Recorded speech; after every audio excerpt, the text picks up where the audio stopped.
Assalamualaikum warahmatullahi wabarakatuh. Bismillah, alhamdulillah, wassalatu wassalamu ala rasulillah, amma ba'du. Kembali lagi bersama kami di Lion Channel. Pada kesempatan kali ini kita akan meneruskan pembahasan yang masih tentang kajian fikih puasa, yaitu tentang syarat puasa. Di video sebelumnya kita sudah membahas tentang syarat sahnya puasa, yang ini ya, ada 4. Kemudian hari ini kita akan membahas tentang syarat wajibnya puasa. Oke. Selanjutnya yaitu syarat wajibnya puasa. Syarat wajib puasa. Jadi puasa ini ada syarat siapa yang wajib, siapa yang tidak wajib. Apakah kita sudah termasuk orang yang wajib untuk berpuasa? Ya, kita kaji hari ini. Syurutu wujubihi, adapun syarat wajibnya puasa itu saumu Ramadan. Di sini ditegaskan ini untuk khusus ya, khusus untuk puasa Ramadan. Siapa yang wajib puasa Ramadan itu? Karena kalau puasa sunnah itu ya sunnah hukumnya, nggak wajib berarti. Kalau ini kan wajib, berarti otomatis ini berhubungan dengan Ramadan. Yang wajib puasa Ramadan itu siapa saja?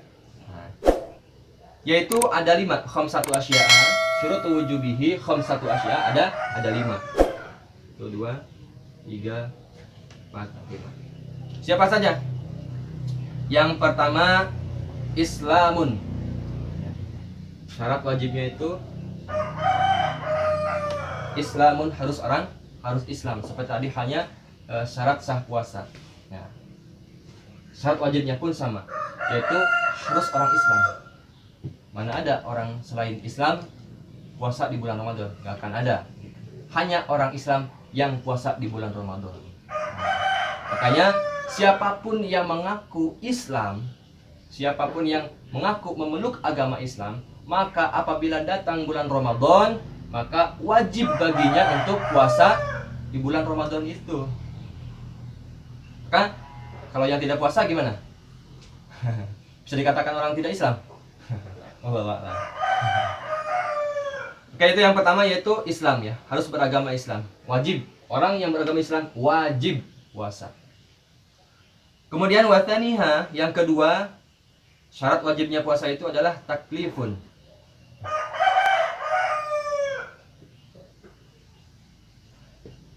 Taklifun. Apa yang dimaksud dengan taklif? Nah, di sini kata Syekh Nawawi, yang dimaksud dengan taklif itu adalah bulughun wa aqlun. Bulughun wa aqlun. Bulughun wa aqlun. Yaitu orang yang balik, yang sudah balik, dan orang yang berakal. Ini kedua syarat ini harus terpenuhi, maka ia disebut taklif. Taklif itu secara bahasa yaitu orang yang sudah dihukumi harus, sudah dibebani, orang yang sudah menerima beban. Taklif. Nah, itu syaratnya yang bulugh, kemudian aklun, yaitu orang yang sudah balik dan orang yang berakal. Itu taklif namanya. Orang balik itu kalau dari fikih ya, itu dikatakan yang balik itu yang pertama diantaranya orang yang sudah umurnya 15 tahun, atau orang meskipun belum 15 tahun tapi sudah pernah mimpi jima, maka ia dihukumi balik. Kalau perempuan sudah pernah haid ya, itu dihukumi balik. Itu sudah balik, berarti kalau sudah balik maka ia wajib ya, melakukan segala syariat yang ada dalam agama Islam. Kalau meninggalkan dosa hukumnya. Yang kedua, aklun, berakal. Selain balik harus berakal. Karena mungkin banyak orang yang balik usianya sudah mencapai 16 tahun, 25 tahun gitu ya, sudah lebih gitu. Ya, kalau perempuan sudah pernah haid gitu ya, dan lain sebagainya, tapi ia tidak berakal, maka ia bukan taklif, tidak taklif. Nah, taklif itu apabila kedua elemen ini, bulugh dan aklun ini terpenuhi. Di samping bulugh ya, di samping balik, ia juga harus aklun, harus berakal, sehat akalnya, tidak majnun, begitu. Maka sebaliknya, apabila orang belum balik ya, usianya masih anak-anak, meskipun berakal, ya sehat akalnya, tapi belum balik, maka tidak wajib puasanya. Mafhumul mukhalafah. Tidak wajib puasanya. Tapi sah nggak? Sah puasanya dengan syarat tadi terpenuhi syarat sahnya. Yang ini. Atau sebaliknya, misalkan orang ini sudah berakal, ya, sehat, tapi belum balik. Oh iya tadi udah, maka tidak sah seperti anak kecil. Ya. Atau misalkan sebaliknya, balik sudah besar, sudah dewasa, tapi akalnya terganggu, maka ini tidak wajib. Ya tadi contohnya seperti orang gila, gitu. Itu syarat wajib yang kedua, gitu. Selanjutnya wathalithuha itlaqah ay qudrah.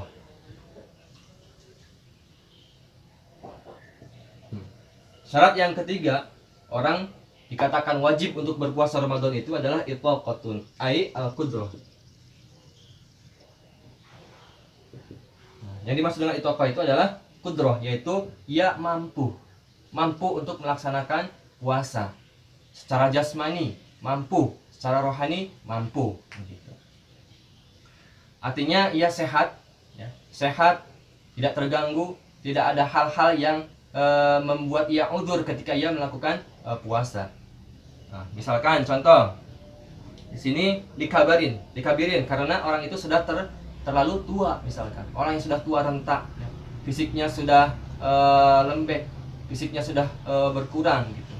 Nah, maka orang tua seperti itu tidak wajib untuk puasa, tidak wajib, gitu.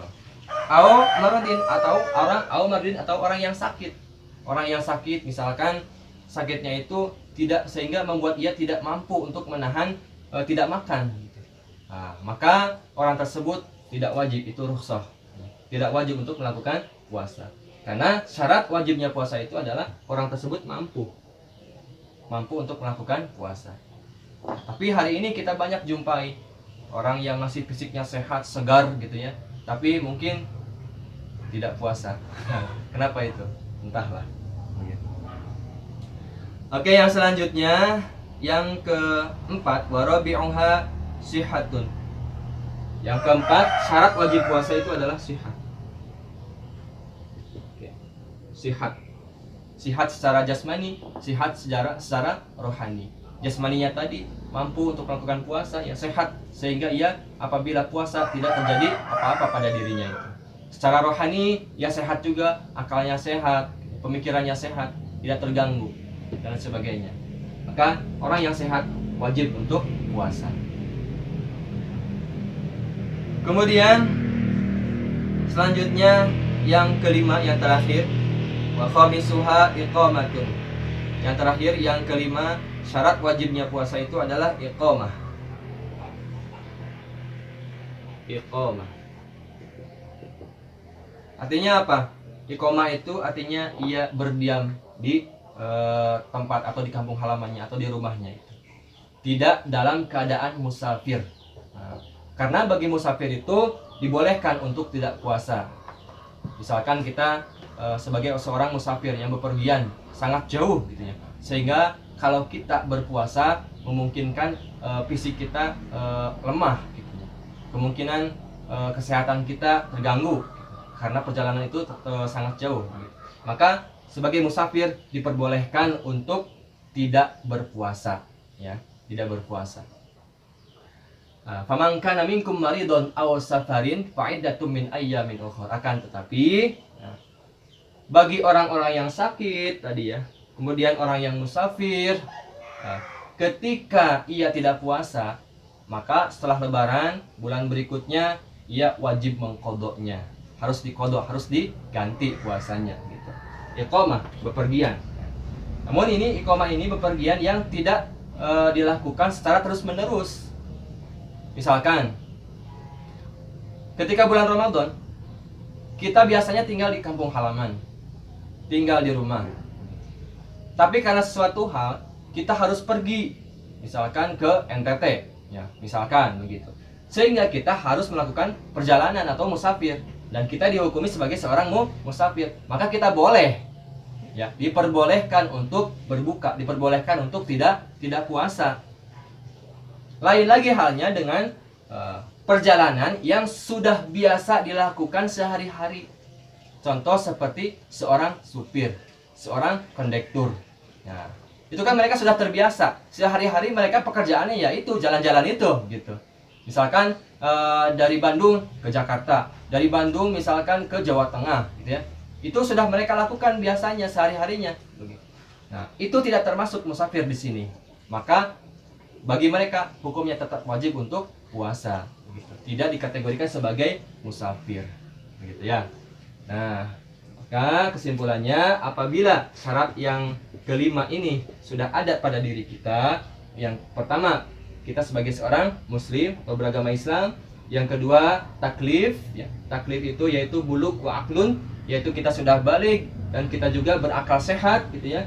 Nah, yang ketiga itaqah, yaitu kita mampu untuk melakukan puasa. Kemudian yang keempat yaitu sihah, jasmani rohani, sehat jasmani dan rohani. Dan yang kelima iqamah, kita berada di kampung halaman tempat tinggal kita ya, maka kita diwajibkan untuk berpuasa. Wajib, itu hukumnya wajib. Kalau tinggalkan berarti dosa. Nah, apabila tidak puasa berarti ini pertanyaannya antara 5 ini, Anda Islam bukan? Kalau Islam, Anda taklid enggak? Anda sudah balik belum? Gitu. Anda berakal tidak? Atau majnun? Atau misalkan itu apa? Memang Anda tidak mampu ya untuk puasa. Kalau misalkan kita tidak puasa. Atau misalkan yang keempat, kamu tidak sehat ya? Atau yang kelima, kamu sedang musafir. Berarti kesimpulannya kalau orang tidak puasa berarti ada yang berlawanan dari salah satu yang 5 ini. Begitu. Baik, sahabat lain yang saya hormati, inilah kajian kita hari ini ya. Khusus yang membahas tentang syarat puasa. Semoga kita diberikan kesehatan ya, panjang umur, sehingga beberapa saat lagi kita akan bertemu dengan bulan puasa, kita dapat menunaikan ibadah puasa dengan khusyuk. Semoga pembahasan kita kali ini bermanfaat meskipun tidak terlalu mendalam, tapi mudah-mudahan ini menjadi bekal untuk kita berpuasa nanti. Terima kasih kami ucapkan dan akhirul kalam, wassalamualaikum warahmatullahi wabarakatuh.